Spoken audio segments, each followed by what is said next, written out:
வணக்கம். உங்கள் அபிமான அனந்தலை வாழ் ஜோதிடர் வேலாயுதத்து நன்றி கலந்த வணக்கத்தை தெரிவிச்சுக்கிறேன். இந்த பதிவு எதுக்காகனா, ஆணி மாத பலாபலன். இந்த ஆணி மாதம் தமிழ் மாதம் ரிஷபராசிக்கு எவ்வாறு உள்ளது என்பதை விரிவாக பார்க்கலாம். ரிஷபத்தை பொறுத்த வரைக்கும் ராசிநாதன் என்று சொல்லக்கூடிய சுக்கிர பகவான், நம்ம ராசிநாதன் என்று சொல்லக்கூடிய சுக்கிர பகவான் தான் இந்த மாதத்தின் ஒரு பெரிய ராஜாவாக ஜொலிக்க போகிறார். காரணம் என்னன்னா, அவர் குருவோட உச்சம் பெற்ற குருவோட சந்திக்கின்ற காலம். இது ஆண்டுக்கு ஒரு முறை, இந்த 12 ஆண்டுக்கு ஒரு முறை தான் இந்த நிகழ்வுகள்லாம் நடக்கும்.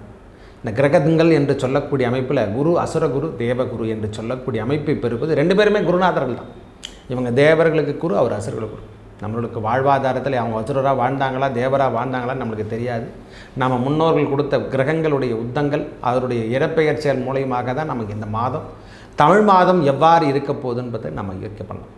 இந்த 3ஆம் இடம் என்று சொல்லக்கூடிய இடத்துல ராசிநாதன் இடம்பெறுகின்ற காலம் ஆணி மாதம் 21ஆம் தேதி வரைக்கும் அந்த குருவோடு சந்திக்கின்ற காலங்கள். தனகாரகன் என்று சொல்லக்கூடிய அமைப்பில் இருக்கக்கூடிய அமைப்பு. இது வரைக்கும் நிறைய கஷ்டங்களை சந்தித்த ரிஷபராசிக்காரங்களுடைய வாழ்வில் புதிய புதிய முயற்சிகளில் ஈடுபடுகின்ற காலங்கள். அதாவது செல்வங்கள் வாரி வழங்குதோ இல்லையோ, இது வரைக்கும் கிடைக்க முடியாத பாக்கியத்தை எனக்கு கிடைக்கலைங்க. எங்கள் வாழ்க்கையில் நிறைய விஷயங்கள் பின்தங்கியே போயிருக்கேன். நிறைய இந்த குலதெய்வம் சார்ந்த விஷயம், ஆன்மீகம் சார்ந்த விஷயம், இதெல்லாம் நான் தொடாமையே வாழ்ந்துட்டுருக்கேன்னா அதெல்லாம் நம்மளுக்கு கிடைக்கிறதுக்கான வாய்ப்புகளும் இப்பொழுது கிடைக்க போகுது. இந்த ஆணி மாதம் நிறைய பேருக்கான குலதெய்வங்கள் சார்ந்த விஷயத்தில் இருந்து வந்த பிரச்சனை ரிஷபராசிக்காரங்களை குடும்பத்திலையும் சரி அவங்களையும் சரி அவங்க மனசில் இது வரைக்கும் தாக்கம் எதனா இருந்தால் அதெல்லாம் வெளிப்பட்டு வெளியே செல்லுகின்ற காலமாக. இந்த சாபம்லாம் தெரியும். நிறைய பேர் சொல்லுவாங்க, எங்கள் குலதெய்வமே எதுனே தெரியல சாமி, நாங்கள் கும்பிட்டுருக்கோம். இந்த குலதெய்வங்கள்லாம் இப்போ அருள்பாலிக்கின்ற காலமாக, அவங்க எங்கே இருக்காங்க ஏது இருக்கிறாங்கன்னு தோற்றத்தை காட்டுகின்ற காலமாக இந்த மாதங்கள் நம்மளுக்கு காட்டப்போகுது. அந்த ராசிநாதனுடன் குரு பகவான் சந்திக்கின்ற நேரத்தில் திருமணம் சார்ந்த விஷயத்தில் இருந்து வந்த பிரச்சனை, கூடுதலாக திருமணம் சார்ந்த விஷயங்கள், முக்கியமாகவே இதில் நாம் ஜோதிடத்தை பார்க்குறோன்னா முதல்ல ஒன்று கல்யாணம், அடுத்தது குழந்தை, அடுத்தது நம்ம வாழ்வாதாரம் எவ்வாறு இருக்கும், நம்ம வாழ்க்கை இப்படி தான் ஓடுமா, எல்லாமே இந்த கிரகத்தின் அமைப்பை வைத்து தான் பார்க்க. தசாபுத்தி ரொம்ப முக்கியம் தான், நான் இல்லைன்னு சொல்ல. இருந்தாலும் இந்த காலகட்டத்தின் கோச்சார ரீதியாக வரக்கூடிய பலாபலங்கள், இந்த மாத கிரகங்கள் கொடுக்கின்ற வலுவு எந்த அளவுக்கு நம்மளுக்கு பயன்படுத்தும்னா 100% ஓரளவுக்கு இந்த மாதத்தில் எந்தெந்த கிரகத்தை குரு பகவானோட சம்பந்தப்படுகுதோ அந்த கிரகங்களுடைய வலிமையெல்லாம் அதிகப்படுத்துகின்ற காலங்கள், அந்த ராசியும் அதிகப்படுத்துகின்ற காலங்கள். இப்போ சுக்கிரனோடு இணைகின்ற குருவோடல ரிஷபராசிகாரங்களுக்கு ஒரு மேன்மையை தருகின்ற, தடைகள் விலகுகின்ற மாதம். இந்த 21ஆம் தேதி வரைக்கும் சின்ன சின்ன தடைகள் இருக்கிற மாதிரி ஒரு சூழ்நிலை என்பது காணப்படும் ஐயா. ஏன்னா 3ஆம் எண் என்பது முயற்சி மட்டுமல்ல, அங்கே தடை என்று சொல்லக்கூடிய அமைப்பும் கொடுத்துருக்காங்க. அப்போ தடை வருகின்ற இடத்தை விட்டுட்டு நாம் விலகும் போது குருவோடு சேர்ந்து சம்பந்தப்படுகின்ற கிரகத்தின் மூலியமாக நம்ம தோஷமெல்லாம் நிவர்த்தி செய்கின்ற காலமாக இந்த காலம் இருக்கும். நம்மளுக்கு நிறைய பேருக்கு இருக்கக்கூடிய திருமண பந்தம் தாழ்ந்த விஷயத்தில் இருந்து வந்த பிரச்சனை, குடும்பத்தில் ஏற்பட்டு வந்த பிரச்சனை, முக்கியமாக அந்த பாகப்பிரிவு பிரச்சனைலாம் சொல்கிறோம் பார்த்தீங்களா, இந்த சொத்துக்கள் சார்ந்த விஷயத்தில் இருந்து வந்த பிரச்சனை, கூடுதலாக விற்க முடியாமல் நிறைய நிலம்லாம் நிற்குதுயா எப்படி சொல்கிறோம் பார்த்தீங்களா, அதெல்லாம் விற்காமல் போனதெல்லாம் இப்போ விற்கிறதுக்கான பாக்கியம் எல்லாம் கிடைக்க போகுது. நம்மக்கிட்ட செல்வங்கள் வாரி வழங்குகின்ற பாக்கியம் எல்லாம் கிடைக்க போகுது. நிறைய பேர் ப்ரொமோஷனுக்காக காத்துட்ருக்கையா, இல்லை அரசியலில் ஈடுபட போகிறேன், ஆன்மீகத்தில் ஈடுபட போகிறேன் அப்படின்ற எண்ணங்கள். முக்கிய தருணமே இந்த நேரத்தில் நிறைய பேருக்கு மாறுதலை தருகின்ற இடமாக இந்த காலம் இருக்கும். இந்த மாதம் ஆணி மாதம் நிறைய பேருக்கு 21ஆம் தேதிக்கு அப்புறம் நிறைய முயற்சிகளில் கைவிடக்கூடிய காலம். நிறைய முயற்சியெல்லாம் ஈடுபட்டுங்க, ஒன்றுமே ஃபெயிலியர் ஆகி போச்சுன்னா இனிமேல் தானாக கிடைக்கக்கூடிய பாக்கியம் எல்லாம் கிடைக்க போகுது. நிறைய நல்ல விஷயங்கள்லாம் நம்மளை தேடி வருகின்ற காலமாக இந்த காலம் இருக்கும். பொறுமையும் நிதானத்தையும் சற்று கடைபிடிக்க வேண்டிய மாதமாக இந்த மாதம் இருக்கும். ஏன்னா இந்த நேரத்தில் வேகம்லாம் எடுக்கக்கூடாது. இந்த வேகத்தை என்று சார்ந்த விஷயத்தெல்லாம் கொஞ்சம் கடுமையை கட் பண்ணிக்கணும். அதாவது பொறுமையை நிதானத்தோடு நாம் செயல்பட வேண்டிய காலம் என்று சொல்லக்கூடிய அமைப்பை பெறுது. குரு சுக்கிரன் 2 பேர் இணைகின்ற நேரத்தில் சங்கடங்களும் உருவாகும். சந்தர்ப்ப சூழ்நிலையும், அதாவது கணவன் மனைவி உறவில் கொஞ்சம் சின்ன சின்ன சங்கடங்கள் வருகின்ற வாய்ப்பு. எப்போல்லாம் குரு சுக்கிரன் சேர்க்கை பெறுதோ அப்போ ஒன்று திருமணம் சார்ந்த விஷயங்கள் அதிகப்படுத்தும்.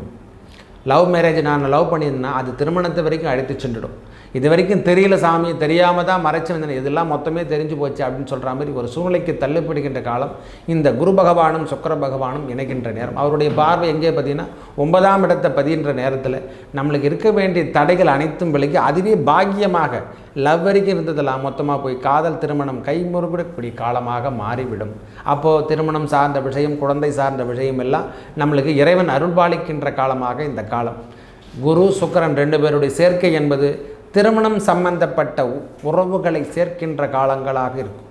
செல்வங்கள் வாரி வழங்குகின்ற காலங்களாக இருக்கும். இதெல்லாம் தான் தனித்துவத்தை கொடுக்கறது. உங்களுக்கு குரு பகவான் உச்சம் பெற்றால்தான் இந்த கிரகத்தினுடைய வலிமையெல்லாம் கூடுதலாக கிடைக்கும். யார் யாருக்கு வலிமை இல்லாமல் போனாங்களோ அவங்களுக்கு வலிமை பெருக்கின்ற பூஸ்ட்டு, அதாவது அவர்கிட்ட வந்து போனால் நான் மாத்திரை எனக்கு உடம்பு சரியில்லைன்னு சொன்னால் டாக்டர்கிட்ட வந்து போனால் சரியாயிடுன்னு சொல்கிறோம் இல்லை, அதே போல் ஒரு கிரகத்தின் டச் பண்ணும் போதெல்லாம் ஒவ்வொரு கிரகத்தின் வலிமை கூட்டப்படுகின்ற காலமாக இந்த காலம் இருக்க போது. ரிஷபத்தை பொறுத்த வரைக்கும் இதுவரைக்கும் இருந்து வந்த கடுமையான சூழ்நிலை இருந்தவங்கன்னா இனிமேல் விடுபட்டு வெளியே விடுகின்ற காலம். கடன் பிரச்சனை, நோய் பிரச்சனை என்று சொல்லக்கூடிய அமைப்பில் இருந்தவங்கெல்லாம் இப்போ விடுபடுகின்ற காலமாக இந்த மாதம் ஆணி மாதம் இருக்க போது. அதுவும் இல்லாமல் 2ஆம் அதிபதி முக்கிய தருணமே இப்போது ஒரு பெரிய ஜாக்பாட் எதிரான 2ஆம் இடத்தில் தனஸ்தானம் என்று சொல்லக்கூடிய இடத்துல புதனும் சூரிய பகவானும் இணைந்து காணுகின்ற காலம். இதுவரைக்கும் கிடைக்காத ஒரு வரவு, இதுவரைக்கும் கிடைக்காத ஒரு பெயர், அரசியலில் ஈடுபடுறது, ஆன்மீகத்தில் இருப்பது, அரசாங்க தொழிலுக்காக காத்துக்கிறேன், வேலைகளுக்காக காத்துட்ருக்கேன், அரசாங்க வேலையில் நின்று போயிட்டுருக்கு சாமி, அதெல்லாம் எனக்கு திருப்பி கிடைக்குமானா எல்லாமே கிடைக்கக்கூடிய காலம். அதாவது அரசாங்க தரப்பில் எந்தெந்த வேலைகள் என்றதோ அதெல்லாம் இப்போ அனுகூலத்தை பெறுகின்ற காலமாக இந்த 2ஆம் இடத்துல குருவும் புதன், சூரியன் புதன் இணைகின்ற நேரம் ரொம்ப சிறப்பினை தரும். முக்கிய தருணமே 6ஆம் தேதிக்கு அப்புறம், அந்த ஆணி மாதம் 6ஆம் தேதிக்கு அப்புறம் செவ்வாய் பகவான் இடம்பெறுகின்ற நேரம். நம்ம ராசிக்கு இது வரைக்கும் 12ஆம் இடத்தில் இருந்தார். நிறைய போன மாதம்லாம் ஒரு 2 மாதமாக விரயம் சார்ந்த விஷயங்கள், கடன் சார்ந்த விஷயமெல்லாம் அதிகரிச்சிருக்கும். தேவையில்லாத விஷயத்தெல்லாம் போயிட்டுருக்கோம், நாமளே கடை வாங்கி செலவு பண்ணிகிட்ருப்போம். அவையெல்லாம் இந்த மாதம் ஓரளவுக்கு சரிசமத்துக்கு தருகின்ற காலமாக இந்த செவ்வாயின் இடப்பெயர்ச்சி, ஏன்னா 12ஆம் அதிபதி ராசிக்குள்ளே சம்பந்தப்படுகின்ற நேரம். அவரே தான் நம்மளுக்கு 7ஆம் அதிபதியும் கூட. அப்போது சம்பந்தப்படுகின்றவர் 7ஆம் அதிபதியும் நம்மளிடத்துல ராசியில் வெற்றி ஸ்தானத்தை தருகின்ற அமைப்பாகவும் ஒரு தைரியத்தை தருகின்ற அமைப்பாக இருக்கும். கொஞ்சம் கோபதாபங்கள்லாம் வரும். செவ்வாய் எப்போல்லாம் நம்ம ராசியோ கிரகத்தை டச் பண்ணுதோ அப்போல்லாம் நம்மளுக்கு கோபதாபங்கள் அதிகரிக்கும். ஏன்னா அவர் போராட்டம் தருகின்றவர். எதையும் சைலண்ட் மோட்லெல்லாம் வச்சுக்க மாட்டார், கொஞ்சம் ரஃப் அண்ட் டப்பாக தான் இருப்பாங்க. அந்த கிரகத்தினுடைய காரகம் நம்மளுக்கு வேலை செய்யும். செல்வங்கள் வாரி வழங்கும், அதில் எந்த குறையும் இருக்காது. 7ஆம் இடத்தையும் பார்ப்பார், 8ஆம் இடத்தையும். கணவன் மனைவி உறவில் மட்டும் கொஞ்சம் கவனத்தை எடுத்துங்க. ஏன்னா உடல் சார்ந்த விஷயத்திலையும் சரி, மனம் சார்ந்த விஷயம் என்பது ரொம்ப ரொம்ப பக்குவம் தேவை. ஒரு மனிதனுக்கு எதிரான அந்த மனப்பக்குவம் என்பது ரொம்ப முக்கியம். வீடு சார்ந்த விஷயம் எவ்வாறு வச்சுட்ருக்குமோ அதுதான் நாட்டிலே நம்ம நிலைமை இருக்கும். இந்த ஆணி மாதம் ஓரளவுக்கு நன்மை தருகின்ற விஷயங்கள் அனைத்தும் வந்து சேரப்போகுது. எனக்கு தெரிஞ்ச வரைக்கும் 2ஆம் இடத்துல சூரியன் புதன் சம்பந்தப்பட்டு புத ஆதித்யோகம் பெறுகின்ற நேரத்தில் அரசியல் அரசாங்க செல்வாக்கெல்லாம் பெறுகின்ற நேரமாக இந்த நேரம் இருக்கும். நீண்ட நாள் எதிர்பார்த்திருந்த தனவரவு, நீண்ட நாள் எதிர்பார்த்திருந்த லோன், இந்த மாதிரி விஷயங்கள்லாம் நீங்கள் கேட்டிருந்தா அதெல்லாம் இந்த மாதம் ரிஷபத்தை பொறுத்த வரைக்கும் தடையில்லாமல் கிடைக்கக்கூடிய பாக்கியம். ஐயா தடையே இருக்காது, தயவு செய்து புரிந்து கொள்ளுங்கள். இதெல்லாம் திருப்பி கேட்டால் கூட கிடைக்கும். ஏன்னா இந்த மாதம் முழுவதும் புதனும் அங்கே தான் இருப்பார். சூரிய பகவானும் 2ஆம் இடத்திலே சம்மந்தப்பட்டு நேரடி பார்வை 8ஆம் இடத்தை பார்ப்பார். இது வரைக்கும் இருந்து வந்த அவமானம், இதை மாதிரி விஷயங்கள்லாம் தலை தூக்கி இருந்த பிரச்சனையெல்லாம் தூக்கி போட்டு வெளியே போகிறோம். நாம் ஒரு எதிர்த்து போராடுகின்ற தன்மையெல்லாம் நம்மளுக்கு கிடைக்க போகுது. கேட்டது கிடைக்கும். முதல்ல நாம் ரூபா கேட்டால் கொடுக்கணும். இந்த விஷயம் நம்மளுக்கு தடையாக இருந்தால் நம்மளால் எதையுமே பீட் பண்ண முடியாது. அந்த விஷயத்திலேருந்து நாம் வெளிவர வேண்டும். நிறைய நல்ல விஷயத்தெல்லாம் நாம் எடுத்துக்கிற காலமாக இருக்கும். நிறைய பேருக்கு அவப்பெயரில் இருந்தவங்களாம் இப்போ வெளிவரத்துக்கான காலமாகவும் இந்த மாதம் இருக்க போகுது. ஏன்னா இந்த செவ்வாயோட இடப்பெயர்ச்சி உங்களுக்கு சாதகத்தை தரும். விரயம் சார்ந்த விஷயத்தில் இருந்து வந்த பிரச்சனையெல்லாம் முதல்ல விலகும். சனி பகவான் 11ஆம் இடத்திலும் 10ஆம் இடத்தில் ராகு பகவானும் சமாதானத்தோடு இருக்கும். நம்மளுக்கு நிறைய பிரச்சனையிலிருந்து இந்த மாதத்திலிருந்து விடுபடுகின்ற காலமாக இந்த சுக்கிரனுடைய இடப்பெயர்ச்சி 21ஆம் தேதி வரைக்கும் அங்கே இருக்க போகிறார். அதுக்கப்புறம் தான் செம்மத்துக்கு போகின்ற காலம். ஓரளவுக்கு கேதுவோட டச் பண்ணும் போது தான் வேலை செய்யாதேங்கண்டி, மற்றபடி எல்லா விஷயத்திலையும் உங்களுக்கு நன்மை தருகின்ற விஷயந்தான். பொறுமையும் நிதானத்தையும் கடைபிடிங்க. முதல்ல இந்த மாதம் நிறைய பொறுப்பான விஷயம்லாம் நம்மக்கிட்ட வரப்போகுது. நிறைய வேலை சார்ந்த விஷயத்துலையும் சரி, ஒரு அலுவலகத்தில் ஒரு நற்பெயர் இல்லை, எனக்கு ப்ரொமோஷன் இல்லைன்னு காத்துட்ருக்கிறவங்களுக்கெல்லாம் இந்த மாதம் நிறைய பேருக்கு ப்ரொமோஷன் தருகின்ற காலம். ரிஷபராசிக்காரங்களுக்கு மாற்றங்கள் என்பது கண்டிப்பாக உண்டு. இடப்பெயர்ச்சி என்பது உண்டு என்பதை விட மாற்றம் என்பது கண்டிப்பாக உண்டு. அவப்பெயர்லேருந்து இப்போ நற்பெயருக்கு வருகின்ற காலம் என்று சொன்னால் அது மிகைப்படுத்த முடியாது. நிறைய பேருக்கு இந்த குட் டைம் த ஸ்டார்ட் நவ். ரொம்ப பேருக்கு இந்த தடை தடை தடை என்று சொன்னவங்களுக்கெல்லாம் 21ஆம் தேதிக்கு அப்புறம் தடை விலகுகின்ற காலம்.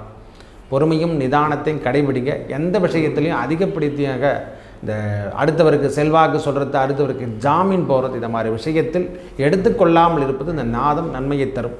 ஓரளவுக்கு அந்த வெற்றிவேல் முருகன், வீரவேல் முருகனுக்கு அரோகரா இல்லை, திருப்பதி ஏழுமலையானை சென்று வழிபடுவது இந்த மாதம் ஓரளவுக்கு நன்மை தருகின்ற மாதமாக அமையும். நல்லவை அனைத்தும் வந்து சேரும். நல்லதே நடக்கும். நன்றி, வணக்கம்.